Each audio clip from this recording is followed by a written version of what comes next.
आपको शरीर मिलेगा, जीवन मिलेगा। कुछ ऐसी जूनें भी होंगी जिसमें आपको 200-200, 500-500 साल तक जीवन मिलेगा। जैसे आप पीपल के पेड़ बन गए, आप बरगद के पेड़ बन गए, तो आपको 500 से लेके 1000 साल और भी ज़्यादा उम्र मिल सकती है। आप कछुआ बन गए, 200 से लेके 300 साल तक कछुआ जीता है। आप एक तोता भी देखोगे तो 60 से लेके 70 साल, 80 साल तक तोता जी लेता है। और बहुत सी ऐसी जूनें हैं जो चंद घंटों की होती हैं, जैसे मक्खी मच्छर हो गए। कई जूनें ऐसी होती हैं 3 घंटे 4 घंटे में ख़त्म हो जाती हैं। कई ऐसी होती हैं 1 दिन 2 दिन 5 दिन में ख़त्म हो जाती हैं।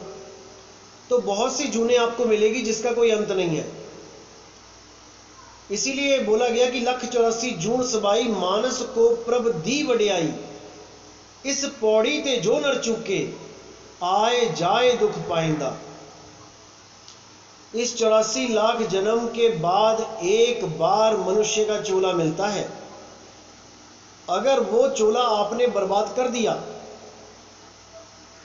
तो समझ लो कि आपका पैर उस सीढ़ी से फिसल के गिरा, आप उस सीढ़ी से गिरे जो 84 लाख जिसके पायदान थे, और पता नहीं कहाँ जाके आपका पैर टिकेगा और आपको वो जून प्राप्त होगी कर्मों के अनुसार। ऐसा बिल्कुल नहीं है कि आप सोचो कि इंसान मरेगा तो इंसान ही बनेगा। जैसे कई पंथों ने भ्रमित कर दिया इंसानों को कि इंसान मरता है तो इंसान बन के ही जन्म लेता है। और उदाहरण क्या देते हैं, प्रूफ क्या करते हैं कि आदमी का लड़का आदमी होता है, इंसान का बच्चा इंसान होता है, कुत्ते का बच्चा कुत्ता होता है, हाथी का बच्चा हाथी होता है। इसी प्रकार इंसान जब मरता है तो वो इंसान ही पैदा होगा। कितना बड़ा घोर अज्ञान है ये। सारे संतों ने चीख चीख के बोला कि भाई 184 जून होती है, 184 भ्रम के पौपे अटके आए, अब की पासा ना पड़ा तो फिर 84 में जाए। वो कह रहे हैं अगर इस बार पासा नहीं पड़ा, यानी इस बार तुम्हें सच्चे नाम की परख नहीं हो पाई, अगर तुमने फिर से वही नाम जप लिए जो बोलने लिखने पढ़ने वाले नाम है, जो मंत्र तंत्र वाले नाम है, जो तीनों युगों में तुम जपते आए हो, अगर तुमने इस जन्म में भी, इस युग में भी अगर वो नाम जप लिया तो समझ लो तुम्हें दोबारा 84 में जाना पड़ जाएगा। इसीलिए गुरु नानक देव ने बोला कि कलयुग में एक नाम है आधारा, और सिमर सिमर नर उतरो पारा। जप जप नहीं बोला, सिमर सिमर। सिमर का मतलब होता है सिमरण करना। सिमरण पंजाबी वर्ड है, कहाँ से निकल के आया है? स्मरण से, संस्कृत में से निकल के आया है, जिसको हम कहते हैं स्मरण, याद करना। तो परमात्मा को याद किया जाता है, परमात्मा को याद करना है हमने जपना नहीं है। नाम है जप में, नाम है तप में। साफ बोल दिया कि मैं जप और तप से नहीं मिलूंगा, क्योंकि जपने और तपने से क्या होता है, जाप जितना होता है वो अक्षरों का खेल है, और जितनी तपस्या है वो शरीरों का खेल है। शरीरों को कष्ट देना ही तपस्या कहलाता है। जितना मर्जी कष्ट देते रहो। लोगों ने क्या कुछ नहीं किया, उल्टे लटक गए पेड़ों पे, रस्सी बांध के कुएं में छलांगे मार दी, बहुत कुछ किया, जंगलों में भूखे रहे, प्यासे रहे, बिना कपड़ों के रहे, लेकिन वो परमात्मा का भेद नहीं मिल पाया। जब तक परमात्मा का भेद नहीं मिला, जब तक जो मर्जी कर लो, आपको वो वस्तु मिल ही नहीं सकती। अब कुछ लोग परमात्मा को शरीरों में ढूंढने लगे कि भाई बाहर तो ये माया है और परमात्मा तो शरीर में ही होगा। शरीरों में कहाँ ढूंढने लगे? कोई नाभि में ढूंढने लगा, कोई गुदा चक्र में ढूंढने लगा, कोई कंठ चक्र में ढूंढने लगा, कोई हृदय चक्र में, हृदय कमल में ढूंढने लगा। वो सोचने लगे कि दिल में बैठा है परमात्मा, परमात्मा ही ब्लड को पंप कर रहा है, दिल धड़क रहा है, देखो परमात्मा की आवाज भी आ रही है। इसी प्रकार ये सब के सब भ्रमित होते रहे। कबीर साहब ने साफ मना कर दिया कि दिल में नहीं खोजना है। जो भी दिल में खोजेगा उसे अंत समय ये शरीर छोड़ना पड़ेगा। परमात्मा अजूनी है, जूनों में नहीं आता। जो भी जूनों में खोजेगा वो जून ही धारण करेगा, क्योंकि जहां आसा तहां वासा। जब वस्तु शरीर में है नहीं तो खोजने का कोई लाभ नहीं। शरीर में क्या है? शरीर में है जीव। जीव है बंधन में, शरीर है जेल, जेल में रहता है जीव। इसीलिए साहिब ने बोला, बहु बंधन में बांधिया एक बेचारा जीव, और क्या बल छूटे आपने जे न छुड़ाए पीव। जब तक पीव ना छुड़ाए उसको, यानी पीव यानी परमात्मा, जब तक पीव उसको ऐसा निर्मल ज्ञान ना दे कि वो पीव अवस्था तक पहुंच जाए, जब तक वो जीव ही रहेगा। उसको बचाने वाला कोई पैदा नहीं हुआ, क्योंकि वो भूला हुआ है। वो अपने आप को भूल के अपने आप को शरीर समझने लग गया कि मैं एक शरीर हूं। यही उसकी भूल है। जब तक इस भूल में सुधार नहीं होगा उसकी मुक्ति नहीं होगी। वो अपने आप को तो शरीर में मानता ही है, वो परमात्मा को भी शरीर में मानने लग गया, कभी मुक्ति नहीं होगी। नानक साहब ने साफ बोला है कि अजूनी, वो परमात्मा जूनों से परे है, वो शरीरों से परे है। जैसे आप पाकिस्तान जाओ घूमने और आपको वहां पे कोई कैद कर ले जेल में, तो आपका देश, भारत देश, पाकिस्तान की जेल में नहीं है, पाकिस्तान से परे है। इसी प्रकार ये जीव इस शरीर रूपी पाकिस्तान में उलझ गया। अब वो अपना भारत देश इस शरीर में ढूंढना चाहता है, पाकिस्तान में ढूंढना चाहता है, कभी नहीं मिलेगा। जितना मर्जी जोड़ लगा ले, नहीं मिलेगा। इसीलिए बार बार बोला जा रहा है कि भाई वो परमात्मा विदेही है और तुम अपने स्वरूप को भूल चुके हो, इसलिए तुम बंधन में हो। तो स्वरूप को कैसे याद किया जाए, वो गुरु विधि बताता है। उस विधि को जानने के बाद ही आपको समझ में आएगा कि हम कैसे अपने स्वरूप को प्राप्त कर सकते हैं। तो साहिब कहते हैं, जैसे स्वान कांच मंदिर में भ्रमते भूख मरे हो। जैसे स्वान कांच मंदिर में, यानी जैसे एक कुत्ता कांच के मंदिर में जाके भौंक भौंक के मर जाता है, उसको लगता है कि चारों तरफ से अलग अलग कुत्ते आके मुझ पे अटैक कर रहे हैं, और वो अपने प्रतिबिंब को असलियत समझ के भौंक भौंक के मर जाता है। इसी प्रकार जब जीव ये समझ लेता है कि मेरा परमात्मा हृदय में रहता है, मेरा परमात्मा नाभि में रहता है, मेरा परमात्मा श्वासों में रहता है, तो वो जीव भौंक भौंक के मर जाता है। यानी छाया को पकड़ता हुआ, छाया को पकड़ने के चक्कर में सारा जीवन बर्बाद कर देता है। कहते हैं, ज्यों केहरी बप निरख कूप जल प्रतिमा देख गिरो। जैसे एक शेर होता है, कुएं में जाता है, जब कुएं में या तालाब में देखता है, वो उसको अपनी प्रतिमा दिखाई देती है और वो उसको असली समझ के उस कुएं में छलांग मार देता है और वहीं पे डूब के मर जाता है। कुएं से निकल नहीं पाता और डूब के मर जाता है। तो कहते हैं, वैसे ही गज फटिक शिला में दशनन आन अड़ियो। वैसे ही हाथी जंगल में जो पत्थर होते हैं बड़े बड़े, उसको देख के शाम को देखता है कि बहुत बड़ा हाथी खड़ा है, और जाके उस पत्थर से अपने सिर को बार बार टक्कर मारता है और मौत हो जाती है उसकी। तो कहते हैं, मरकट ऊंट स्वाद नहीं बिहुरे घर घर रटत फिरे हो। जैसे एक बंदर थोड़े से चनों की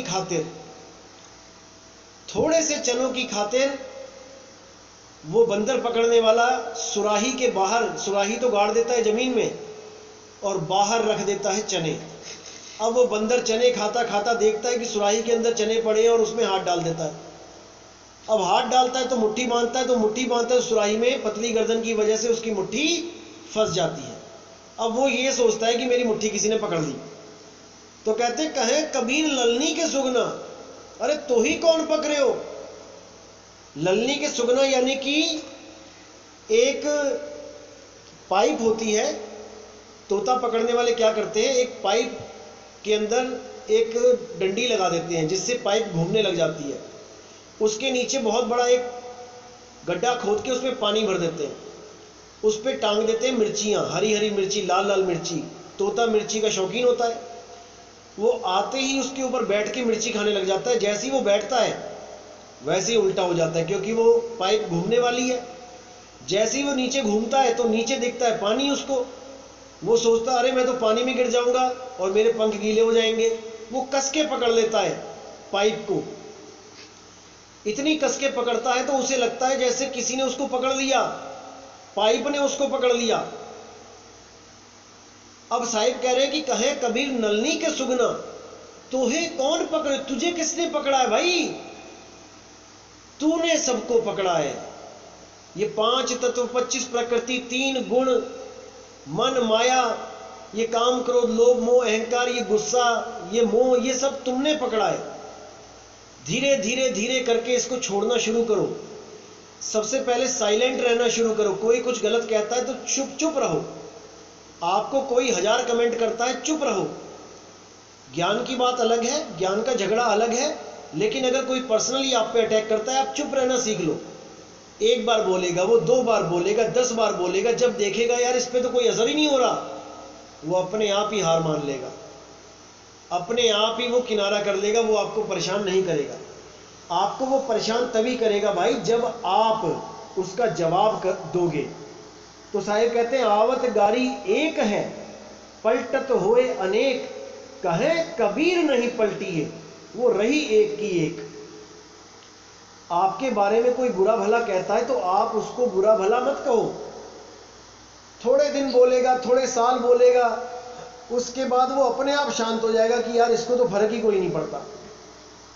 अब मेरा हिसाब लगा लो, मेरे ऊपर इतने लोग लांछन लगाते हैं, इतनी मेरी बेइज्जती करते हैं, इतना ज़्यादा ग्रुपों में मेरे बारे में उल्टा उल्टा बोलते हैं, जो मर्जी बोलते हैं। मुझे किसी की चिंता नहीं है भाई। जो मैं काम करने आया हूं, मैं अपना काम करके चले जाना है मैंने। कोई कुछ बोलता है, बोलता रहे, हमें कोई फर्क नहीं पड़ता। कोई कहता है नितिन दास की शादी हो चुकी है, 2 बच्चे हैं उसके। कोई कहता है नितिन दास ऐसे, नितिन दास वैसे, पता नहीं क्या क्या बोलते रहते हैं। भैया ठीक है मेरे शादी की एल्बम भी ले आना, मिल जाए तो, मैंने भी नहीं देखी अभी तक तो कोई कुछ बोलता है, बोलने दो उसको, कितना बोलेगा, बोल बोल के खुद थक जाएगा। कोई कहता है नितिन दास ऐसा करता था, वैसा करता था, यहाँ ये हुआ, वहां। अरे भैया ठीक है, जो हुआ सो हुआ, मिट्टी डालो। जब तुम्हें सबूत मिल जाए तो सबूतों के साथ आ जाना। 100 मुंह 100 बातें, किस किस का मुंह पकड़ोगे भाई? किसी का मुंह नहीं पकड़ सकते। तुम्हारे पास एक हथियार है, तुम अपने कान बंद कर लो तुम्हारे पास 2 हाथ हैं, तुम उन 2 हाथों से 1000 मुंह, लाख मुंह बंद नहीं कर सकते, लेकिन तुम एक काम कर सकते हो कि 2 उंगलियों से अपने कान बंद कर सकते हो। और जिस दिन तुमने कान बंद कर लिए, मेरे भाई, तुम्हें हिलाने वाला इस दुनिया में कोई पैदा नहीं हुआ है। तुमको हिला नहीं सकता जिस दिन तुमने अपने कान बंद कर लिए। क्योंकि कुछ तो लोग कहेंगे, लोगों का काम है कहना, वो नहीं टिक सकते। इसलिए जो कहते हैं कहने दो, जो बोलते हैं बोलने दो। अगर झगड़ा करना है तो केवल ज्ञान अज्ञान का झगड़ा होना चाहिए, इसके अलावा कोई वैर विरोध नहीं। सब हमारे मालिक के बच्चे हैं, सब अपने भाई हैं। भले कोई तुम्हारी टांग खींचता है, भले तुम्हें कोई गलत बोलता है, लेकिन है तो तुम्हारा ही भाई। बस फर्क क्या है कि तुम्हारी माँ के गर्भ से वो पैदा नहीं हुआ, इसलिए तुम उसको भाई मानने में हिचकिचाते हो। लेकिन याद रखना, अगर तुम्हारा एक्सीडेंट हो जाए और तुम्हें कोई उठाए, वहां से तुम्हें हॉस्पिटल ले जाए, तो वो तुम्हारे भाई से भी बड़ा, बहुत बड़ा रोल अदा कर गया। तुम्हारा भाई शायद उस समय वहां ना पहुंच पाए जहां तुम्हें तुम्हारे भाई की बहुत जरूरत है। वहां पे परमात्मा उस भाई को भेज देगा जो तुम्हारी मां से नहीं जना है, जो तुम्हारी मां का लड़का नहीं है, लेकिन परमात्मा उसके दिल में इतनी दया पैदा कर देगा कि वो तुम्हारी मदद करेगा। इसीलिए मैं बार बार कहता हूं, हम सब एक हैं, वासुदैव कुटुंबकम। हमारा परिवार बहुत बड़ा है, लेकिन हम छोटी बुद्धि के कारण हम अपने परिवार को सीमित कर बैठे हैं। केवल 2 बच्चे, माँ बाप, भाई बहन, बुआ चाची नानी, इसी में सीमित कर बैठे हैं, जबकि हमारा परिवार बहुत बड़ा है, गिनती नहीं कर पाओगे। जग में जीव अनंत न जाने पीव को, और बहुत कहा समझाए 84 के जीव को। ये जितने भी जीव हैं ये सब हमारे ही भाई बहन हैं, बस 84 लाख जूनों की वजह से पता नहीं क्या क्या बन के इस दुनिया में आ रहे हैं, और हम उन्हीं को काट काट के खा रहे हैं, उन्हीं को प्रेशर कुकर में उबाल उबाल के खा रहे हैं, कर्म के वश, काल के वश, माया के वश। इसलिए भाइयों अच्छी तरह समझ जाओ कि कोई पराया नहीं है, सब अपने हैं। कोई कुछ बोलता है बोलने दो, मेरे बारे में भी गलत बोलता है तो आप लोगों को जवाब देने की जरूरत नहीं है। मैंने मंत्र दे दिया है आपको कि कान में 2 उंगलियां डाल लो, बस। कोई कुछ बोलता है बोलने दो, हमने उसको चुप नहीं करवाना है। कबीर साहब कहते हैं अगर तुम निंदकों को अगर बोलने लग जाओगे तुम्हारे कर्म कैसे खत्म होंगे। निंदक नेरे राखिए आंगन कुटी छवाए, बिन साबुन पानी बिना निर्मल करे सुहाए। आपके ऐसे ऐसे कर्म काट देता है निंदक कि आप सोच भी नहीं सकते।